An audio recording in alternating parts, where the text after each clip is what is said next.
Fenwick, ça ne sonne pas très français, hein? Et pourtant, cette marque est née ici, chez nous. Aujourd'hui, on ne va pas parler gros engins de BTP qui creusent la terre, mais de la machine qui a réorganisé tout ce qui se trouve autour de ces engins. On s'attaque à un nom qui est, en soi, un chapitre entier de l'histoire industrielle française. Fenwick. Pendant des siècles, dans nos ateliers et nos usines, déplacer la charge, c'était le travail de l'homme, de son dos et parfois d'un diable en bois. Puis, il y a eu Fenwick. Ce n'est pas qu'une marque de chariot. C'est l'entreprise qui, la première en France, a dit « La force de l'homme ne doit plus être utilisée pour le portage, mais pour le pilotage ».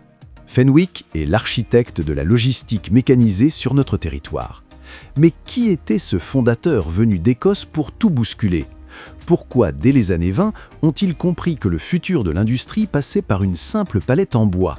Et comment ce fleuron qui a dominé le marché avec ses chariots rouges a-t-il pu être absorbé par un concurrent allemand tout en conservant son nom mythique dans notre langage ? C'est une histoire de vision technique et de souveraineté industrielle perdue. Coupez les moteurs, on plonge dans le secret de la puissance tranquille de Fenwick.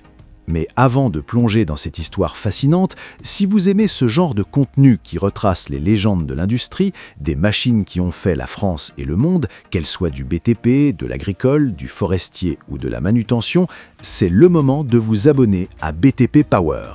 Nous sommes tout proches des 4000 abonnés en seulement 1 mois et demi et c'est absolument exceptionnel. Ça prouve que ce contenu de qualité, technique et fier de notre patrimoine vous passionne. Votre soutien, c'est ce qui nous donne la force et le courage de continuer à creuser l'histoire de ces marques.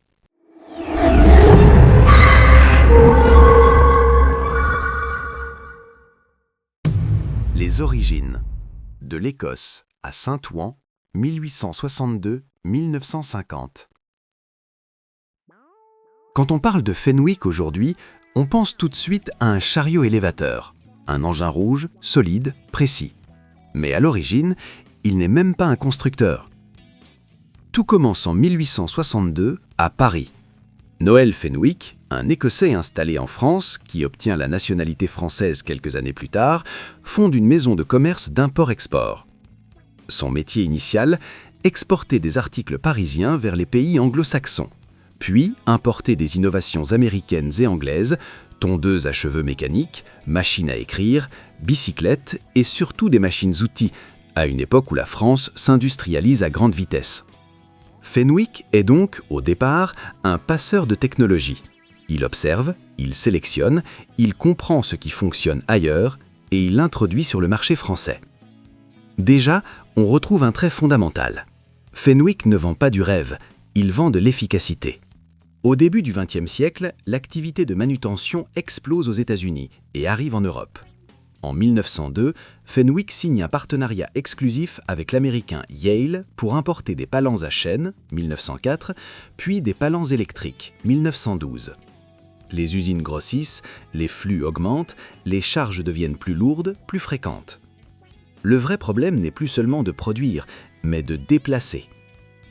En 1917, Fenwick ouvre un atelier à Saint-Ouen, Seine-Saint-Denis, pour assembler des chariots à partir de pièces importées. Et c'est là que Fenwick va faire un choix fondamental. Au lieu de rester simple importateur, il va répondre à un besoin précis du terrain. Dans les années 1920, suite à la dévaluation du franc, en 1926-1927, sort le premier chariot élévateur Made in France, le modèle KF202 ou KF200, un engin robuste peint en rouge iconique. Pas d'électronique sophistiquée à l'époque, mais une machine pensée pour soulager l'homme, accélérer le travail, sécuriser les manutentions. C'est une révolution silencieuse, parce qu'à partir de ce moment-là, la manutention moderne s'impose réellement en France. Le succès est immédiat. Les usines adoptent. Citroën est l'un des premiers clients en 1923. Les entrepôts s'équipent, les quais se transforment. Fenwick comprend alors une chose essentielle. Vendre des machines ne suffit plus, il faut les concevoir. Dans les années 1930, puis surtout après la Seconde Guerre mondiale, où Fenwick contribue même à l'effort en adaptant des moteurs électriques sur des utilitaires Citroën pour créer l'Urebel, Fenwick franchit un cap majeur. la marque passe de l'importation à la fabrication française à grande échelle. L'usine de Saint-Ouen devient le cœur industriel de Fenwick, bientôt complété par d'autres sites. On n'adapte plus simplement des machines étrangères, on conçoit des engins pour les contraintes françaises, pour les sols, les bâtiments, les usages réels. À ce moment précis, Fenwick devient ce qu'il restera pendant des décennies, spécialisé dans un domaine souvent invisible mais absolument vital, la manutention. Pas de slogan tapageur, pas de machines spectaculaires, mais une réputation qui s'installe doucement, boostée par les 30 Glorieuses et le plan Marshall. Les Fenwick sont fiables, endurants, précis et surtout toujours en service. Dans les ateliers, on ne dit pas un chariot élévateur, on dit déjà « passe-moi le Fenwick ». Sans le savoir encore, la marque vient de poser les bases de ce qui fera sa force pendant plus d'un demi-siècle. Devenir un nom commun, synonyme d'un métier entier, une véritable antonomase, comme Frigidaire ou Kleenex. Fenwick est désormais un constructeur reconnu, leader indiscuté en France. Mais les années 50 vont tout changer. Nouvelles technologies, nouveaux usages, nouveaux concurrents, et bientôt, un duel industriel très français va se dessiner. L'âge d'or et la spécialisation, 1950-1980. Quand on arrive dans les années 50, Fenwick n'est plus un outsider. C'est une marque installée, respectée, écoutée. Et quand je parle avec des anciens du métier, il y a une phrase qui revient souvent. Fenwick, c'était l'entrepôt. Point. À une époque où beaucoup misent encore sur le thermique pour la puissance brute, Fenwick renforce sa spécialisation sur l'électrique, particulièrement adaptée aux usages intérieurs. Batterie, moteur silencieux, couple immédiat. Dans les entrepôts, les usines, les halls logistiques, c'est une solution idéale. Dans les années 1950, Fenwick lance des engins automoteurs électriques et plus tard, via rachat Blaireau en 1970, le célèbre PEG, petit élévateur gerbeur, premier chariot électrique compact de dimension réduite, une innovation qui marque les espaces confinés. Pourquoi ? Parce que l'électrique n'est pas seulement plus propre ou plus discret, il est plus précis, plus régulier, plus endurant dans les cycles répétitifs des entrepôts. Et là, Fenwick fait exactement ce qu'il a toujours su faire. Observer le terrain, comprendre les usages et proposer une machine qui travaille mieux que l'homme sans le remplacer. Résultat, dans les entrepôts français, pendant les 30 Glorieuses, Fenwick devient la référence absolue. Pas la plus spectaculaire, mais la plus fiable, la plus présente. Le thermique pour élargir le champ, sans perdre son ADN. Mais le monde industriel évolue. Les charges sortent des bâtiments, les plateformes logistiques s'agrandissent, les sols deviennent mixtes. Fenwick a introduit alors des chariots thermiques pour répondre à ses besoins extérieurs ou mixtes, tout en restant fidèle à sa précision et sa fiabilité. La marque atteint une maturité technique forte, avec des gammes standardisées comme Zoom et Proton en 1980. Mais pendant que Fenwick domine l'entrepôt et le sol stabilisé, une autre vision émerge à l'ouest, chez Braud et Faucheux. En 1957-1958, Marcel Braud invente le premier chariot élévateur tout-terrain, un concept révolutionnaire, rustique, avec grosses roues, transmission mécanique, capable de travailler dans les champs, la boue, les chantiers. Là où Fenwick cherche la précision en intérieur, Manitou cherche la polyvalence extrême en extérieur. Les deux mondes se croisent parfois sur des applications mixtes, mais très vite, chacun trouve son territoire naturel. Fenwick reste maître des quais, entrepôts, plateformes industrielles et sols préparés. Manitou devient le roi du chantier, de l'agricole et du tout-terrain, avec l'invention du télescopique en 1981. Ce n'est pas un duel à mort, c'est une segmentation intelligente du marché français. Fenwick aurait pu pousser plus loin dans le tout-terrain, mais la marque choisit de consolider son ADN. Précision, fiabilité, indoor. Avec le recul, on comprend mieux. Cette spécialisation brillante fait de Fenwick le leader incontesté en logistique interne, mais la rend aussi extrêmement dépendante d'un marché industriel intensif, et donc plus vulnérable aux grands bouleversements économiques à venir. L'industrie française traverse une crise profonde. Fenwick, malgré sa solidité, doit faire face à des difficultés financières. Et en 1984, un basculement majeur arrive, le rachat par le groupe allemand Linde, qui va apporter de nouvelles technologies révolutionnaires et transformer définitivement la marque. Le tournant de 1984, quand Fenwick change de camp. Quand on arrive au début des années 80, le décor industriel a changé. On n'est plus dans l'après-guerre ni dans l'âge d'or de la croissance. L'énergie coûte cher, choc pétrolier 1973-1979, les marges se resserrent, la concurrence devient internationale, Asie, USA, et surtout, la taille des acteurs commence à faire la différence. Fenwick, à ce moment-là, fait face à des difficultés financières. La marque vend, elle est reconnue, elle est présente sur le terrain, mais les coûts de lancement des nouvelles gammes Zoom et Proton, 1980, ne sont pas amortis par les ventes, poussant la famille Fenwick à chercher un repreneur dès 1981. Dans l'industrie lourde, être une entreprise familiale sans alliance devient vite un handicap. Les chariots élévateurs ne sont plus de simples machines mécaniques. On parle de plus en plus de transmissions sophistiquées, de rendement hydraulique, de fiabilité à long terme, de standardisation des composants. Fenwick a le savoir-faire, mais pas la profondeur industrielle pour tout maîtriser en interne, notamment sur des innovations comme les transmissions hydrostatiques haute pression, une spécialité allemande. En face, Linde est déjà structuré comme un grand groupe industriel. Fondé en 1879, avec technologie maison, hydrostatique brevetée dès 1953, capacité de R&D massive, vision européenne. Les deux entreprises se connaissent via des collaborations indirectes et évoluent sur le même marché. En août 1984, le rachat de Fenwick Manutention par Linde n'est pas un coup de force. C'est une opération industrielle logique, presque froide, symbolisée par la réconciliation franco-allemande, poignée de main Mitterrand-Kohl le 22 septembre 1984. Linde récupère une marque extrêmement forte sur le marché français, avec un réseau étendu et une image synonyme de fiabilité, que l'argent seul ne permet pas de créer. Mais à partir de ce moment-là, Fenwick cesse d'être un centre de décision indépendant.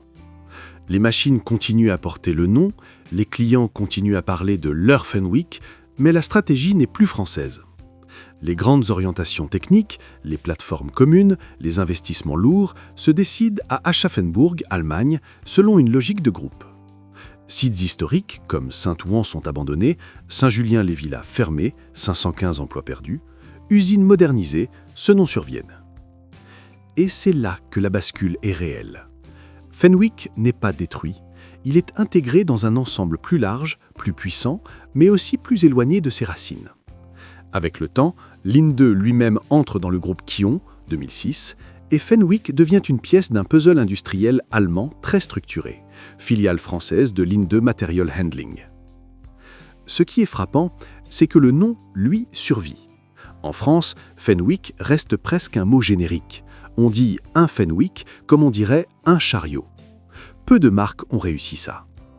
Mais derrière cette victoire symbolique, il y a une réalité plus dure. L'indépendance industrielle, elle, a disparu. Et quand on regarde ça avec un peu de recul, la question dépasse largement Fenwick. On parle d'un pays qui a produit des ingénieurs, des ouvriers, des machines de haut niveau, mais qui a souvent laissé ses champions industriels se débrouiller seuls face à des groupes étrangers déjà organisés à grande échelle. Fenwick n'a pas perdu parce qu'il faisait de mauvaises machines, il a perdu le combat de la taille, de la structure et du soutien à long terme. Et c'est exactement ce qui rend cette histoire intéressante. Elle n'est ni spectaculaire, ni brutale. Elle est silencieuse. Elle montre comment une marque peut rester visible, respectée, utilisée, tout en n'étant plus vraiment maîtresse de son destin. Aujourd'hui, Fenwick Linde prospère sous Kion, avec innovation, hydrostatique monopédale, chariot connecté. Mais le débat sur la souveraineté industrielle française reste d'actualité. Postérité. Le nom qui a survécu à l'usine. Et aujourd'hui, quand on dit Fenwick, on touche à quelque chose d'assez rare dans l'industrie française. Parce que Fenwick n'existe plus comme constructeur indépendant, mais le nom, lui, est toujours là. Mieux que ça, il est toujours vivant. En réalité, le groupe Quillon n'a gardé le nom Fenwick que pour un seul pays, la France. Partout ailleurs dans le monde, les machines sont vendues sous la marque Linde. Ici, non. Ici, on continue à dire Fenwick. Pourquoi ? Parce que le mot est entré dans le langage courant. On ne parle plus d'une marque, on parle d'un objet. Quand un nom devient d'un réflexe, il devient trop puissant pour être effacé.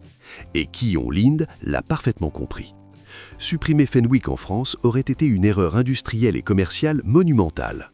Le nom inspire confiance, solidité, sérieux. Il est ancré dans les entrepôts, les quais, les plateformes logistiques depuis des générations. Mais attention, ça ne veut pas dire que tout est resté figé dans le passé. Aujourd'hui encore, il reste une présence industrielle significative en France, notamment à Senon-sur-Vienne, dans la Vienne, près de Châtellerault. Ce n'est plus une usine au sens lourd des années 60, mais un site stratégique moderne, 670 collaborateurs, usine 4.0, principal pôle de conception, développement et production des chariots de magasinage, transpalettes, gerbeurs, préparateurs de commandes, tracteurs, pour tout le groupe Quillon. On y fait aussi de l'assemblage, de la personnalisation et des adaptations spécifiques pour le marché français et les contraintes locales. Avec plus de 3000 collaborateurs en France, 81 agences et concessions, Fenwick Linde reste leader incontesté du marché national. Côté machine, Fenwick, version moderne, reste très solide.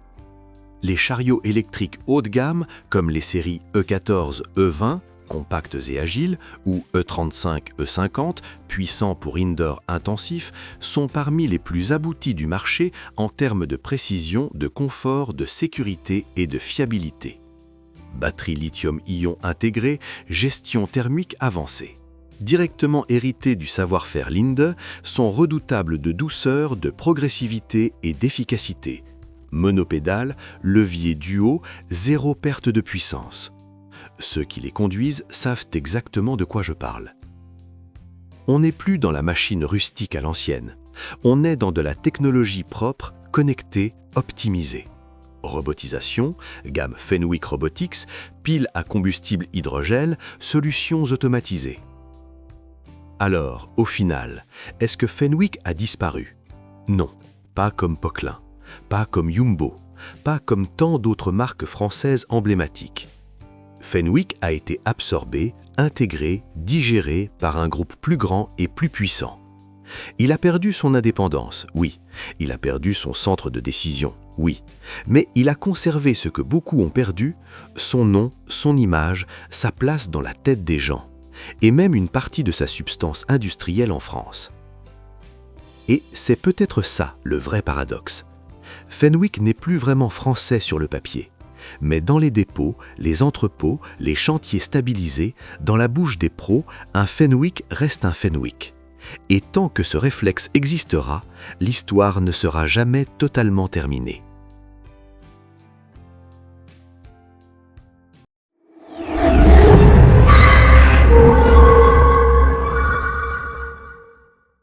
Si cette histoire de Fenwick vous a parlé, si vous avez déjà conduit, réparé ou simplement croisé une de ces machines sur un quai ou dans un dépôt, alors prenez 2 secondes, likez la vidéo et abonnez-vous. Ça aide énormément la chaîne et ça me permet de continuer à fouiller ces pans entiers de notre histoire industrielle qu'on oublie trop vite. Dites-moi aussi en commentaire, est-ce que pour vous, Fenwick reste une vraie marque ou juste un nom qui a survécu ? Et pour la suite, on change totalement d'échelle. On va s'attaquer à un mastodonte mondial. Une marque qui, elle, n'a jamais été digérée par personne. Caterpillar. Comment un constructeur est devenu une puissance industrielle planétaire au point d'imposer ses machines, ses standards et sa couleur jaune partout sur la planète.